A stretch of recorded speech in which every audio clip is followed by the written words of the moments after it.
Waalaikumsalam warahmatullahi wabarakatuh. Okay, we are from the first group. We will discuss about the analysis of felicity condition in Killing Commendator novel by Haruki Murakami. And I am the first presenter. My name is Tarisa Wadari as the second presenter.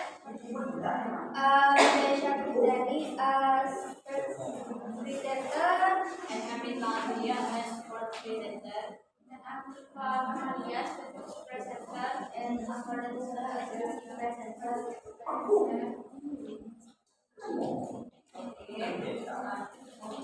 To the first explanation. Figure in semantic like John Searle or Dale Austin are more renowned for their contribution to speech and theory. In 1969, aligning with an understanding of felicity condition in language. Speech and theory discuss how actions are performed. Nutrients in this figure, the concept of felicity condition is introduced in the context of speech. In this context, felicity conditions are the requirements that must be met for a speech act to be considered successful or appropriate, such as a speech act of request requiring the listeners to act in accordance with the request. For example, in the context of a promise, felicity condition might involve a serious commitment from the speaker to carry out the promised action. In a request situation, felicity condition would encompass the speaker's ability and an intention to fulfill that request. In exchange for a speech act to success, the felicity condition must align with the norms or expectation prevailing in that particular situation. In the chapter 1, felicity condition, in sentence, we end up making a go of marriage on one more time. This expression implies a decision or agreement to give the marriage another try, creating a felicity condition for the subsequent event in the narrative. The success or outcome of attempting the marriage again hangs on this condition. The felicity condition in the sentence, we end up making a go of marriage one more time involve a couple of elements. Number 1 is collision of intention. The phrase making a go of marriage indicates a deliberate and conscious choice to attempt the marriage again, but parties seem to have the intention or collision to give the relationship another chance. Number 2 is mutual agreement. The use of we suggests a mutual decision between the speaker and their wife. For a felicity condition to be met, there should be a shared understanding or agreement between the involved parties. Number 3 is temporal aspect. The term one more time introduce a temporal dimension, indicating that this decision is being made after a previous attempt, the dissolution of their first marriage. The specific timing of their decision become a crucial factor in understanding the felicity condition. And the next in the chapter 2. The felicity condition in the provide text can be inferred from the exchange between the husband and wife.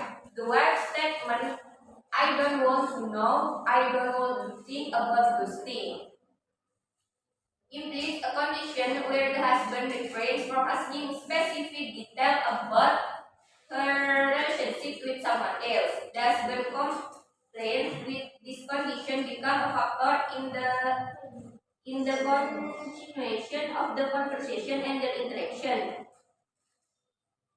The felicity condition in the exchange between the husband and wife involve the following elements. The first is request for ignorance. The wife's statement, I don't want to know, I don't want to think about those things, is a clear request for the husband not to seek or dwell on specific detail regarding her relationship with someone else. And number two is sensitive subject. The husband compliance with this condition is crucial for maintaining a certain level of emotional equilibrium and preventing further distress in the conversation. The wife expressed discomfort about discussing certain aspect, and the felicity condition is said to protect both parties from potentially more emotional turmoil. And the last is preservation of emotional state. The condition serves to maintain a specific emotional state or avoid exacerbating the situation. By not delving into the details that the wife prefer to keep private, the husband can navigate the conversation without causing additional emotional strain. I think enough from me. Okay. I wanna explain from the chapter 2. The felicity condition in the text does not explicitly contain a felicity condition relate to an invitation request or agreement. However, if we consider the statement in the text, if there's anything else you need to know, just give me a call.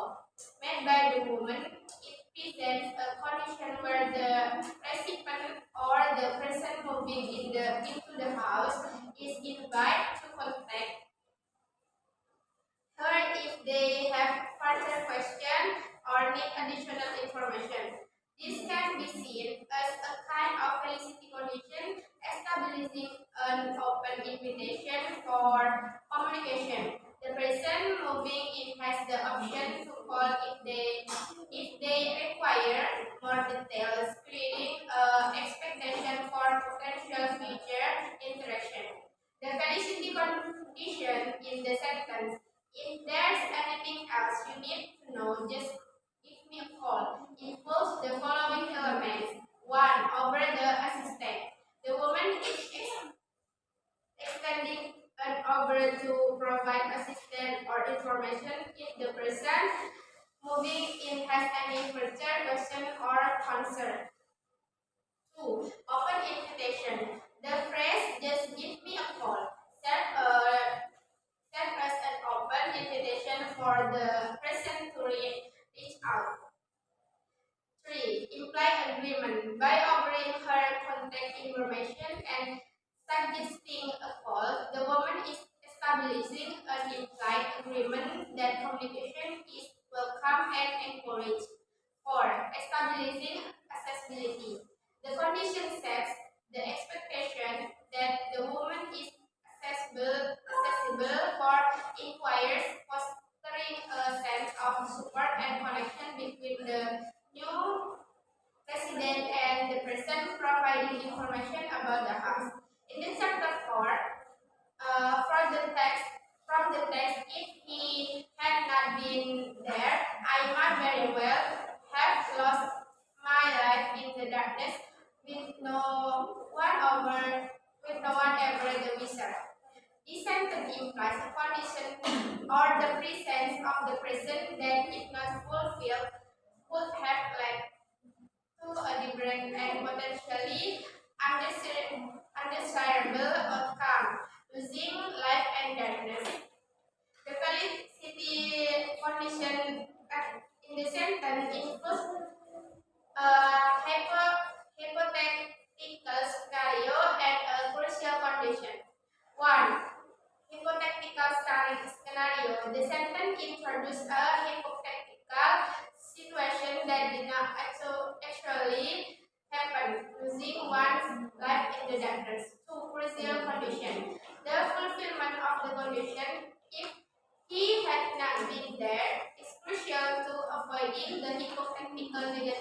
become. 3. Counterfactual nature. The use of "if he had not been there" creates a counterfactual condition emphasizing the importance of the present present in preventing the image negative event. I think enough for me. And the next, chapter 5. Sentence is my father didn't like keeping his own painting around. Masahiko said he called up his art dealers when he finished a work and left it with them. The felicity condition in this statement is made because the speaker or Masahiko is conveying information about his father's habit of not keeping his own painting around. The condition for the validity of this statement include Masahiko sincerely believed and accurately represented his father's behavior regarding his painting. If his father indeed had the habit of leaving his finished painting with art dealers, then the statement is truthful. And the second is the statement is made in a context where Masahiko is discussing his father's approach to making his artwork. The circumstances are appropriate for providing information about his father's artistic practice. And the last, the information about his father's habit of leaving painting with art dealers is relevant to the conversation, as it gives insight into the father's attitude toward his own artwork. By making this condition, the statement effectively communicates a specific aspect of Masahiko's father's behavior regarding his painting. And the next, chapter 6. The sentence is the other party wants you to use the client as a life model and find when you are actually together. They'll make the time to do that. Facility condition in this statement is fulfilled because the narrator, the Masahiko, understands that the other party, who is the client, is setting specific conditions. This condition involves the statement is assumed to be true if the client indeed want the Masahiko to use them as a life model and find their portrait when they are together. Masahiko conveys this information as if already believing it to be the client's side. And the statement is provided in the context of a conversation or situation where the speaker and the client are discussing the requirement of request related to using the client as a life model. And information about the client side is relevant in the context of the conversation because it pertains to the requirement of condition that the Masahiko needs to fulfill in the process of painting. By meeting this condition, the statement effectively communicates information about the client expectation or requirement to the Masahiko in the context of using them as life model. And the next is the chapter 7. In this chapter, infanticity condition is willingness to meet. And the felicity condition sentence in the chapter, there is a phrase related to clothing choice. When he said, I didn't know what I should wear. He said something apologetic. And there are some explanations and advertisements we express. There are sometimes uncertainty regarding the choice of clothing, and her statement creates a condition of enhancement in the conversation. The second is the phrase, I didn't know what I should wear. Realize the situation where when she is answered or confused regarding the right choice of clothing. And the third is the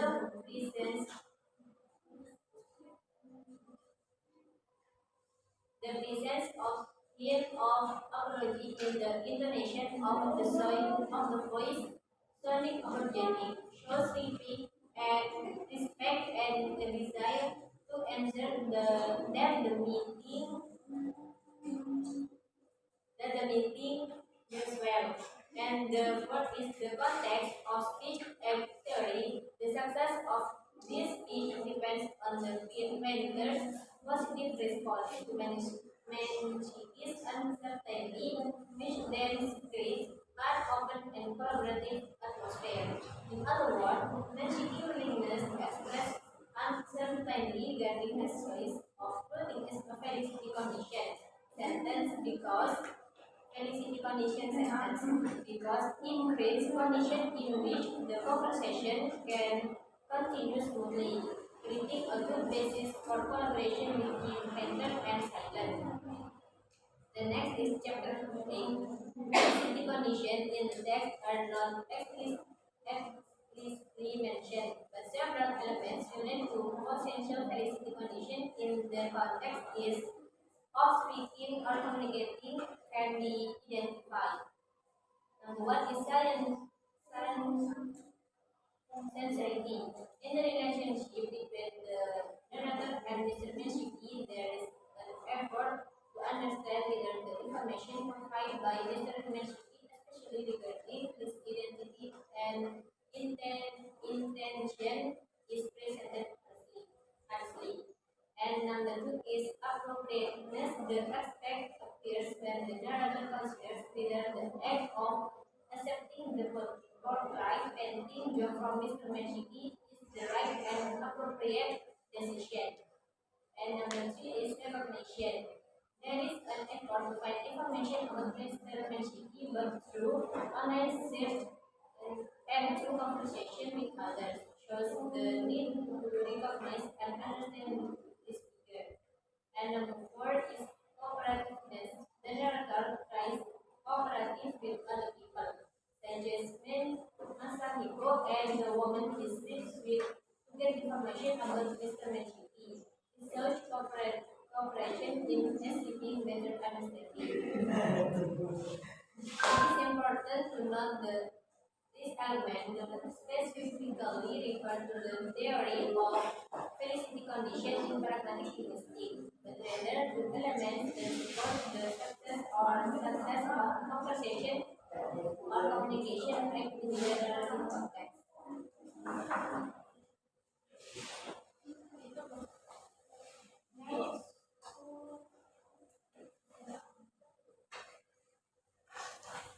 Chapter 9. In this chapter, I found one expression related to felicity condition. It is about the clothing choice, where the man is speaking statement. I didn't know what I should wear, he said, something apologetic. It is outfit alright. This falls into the category of felicity condition that involves the consideration and person regarding the appropriate of clothing choice. So in this statement, next is requirement that must be made for a speech act to be considered appropriate or acceptable. And this felicity condition actually states that he doesn't know what he should wear, and explicitly express the answer. So when this question, it is outfit alright, highlights the desire to ensure that the clothing he is wearing aligns with applicable norms or expectation in the situation. And in many social contexts, the appropriateness of clothing can influence perception and interaction in dynamics. In the chapter 10, the felicity condition, it is, would you like to hear what the general creative thing turned up? He asks. This question makes the condition in which discussing Mr. Matsuki is deemed relevant and appropriate. This question uh, this question is placed after the intimate scene in the novel, in the story, and the response to it can be considered a continuation of the ongoing conversation. So the question, the discussing of Mr. Mexic is not something commonly or frequently talked about and express information obtained from the unofficial source of rumors. It is specific in the jungle graphic because the question here like to make the communication more interest. What is the Mr. Messi want to say?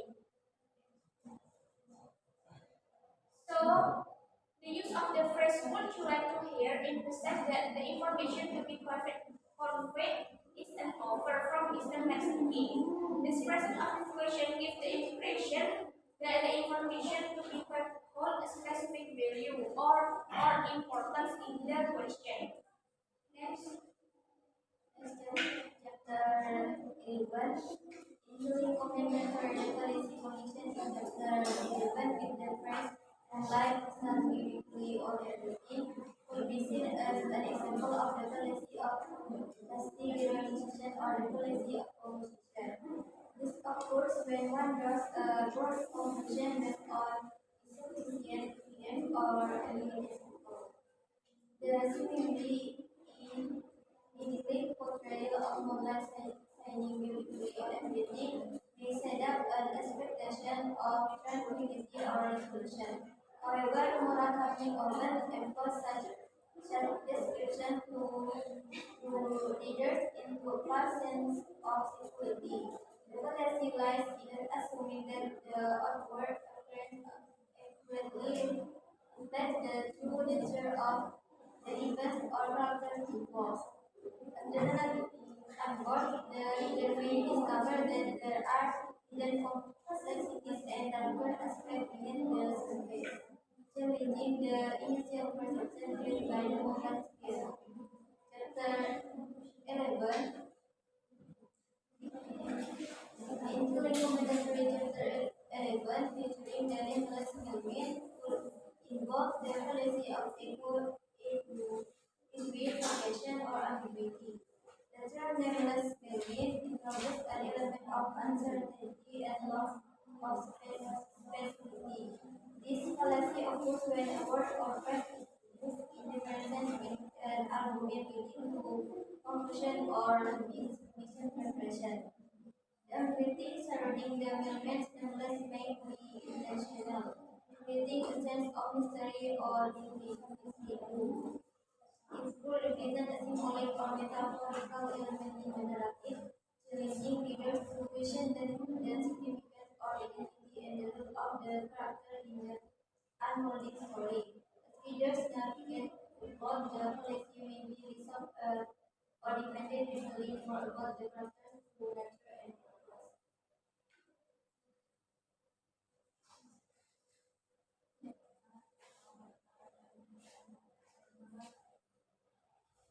Silakan ke anak-anak. Here we have the evidence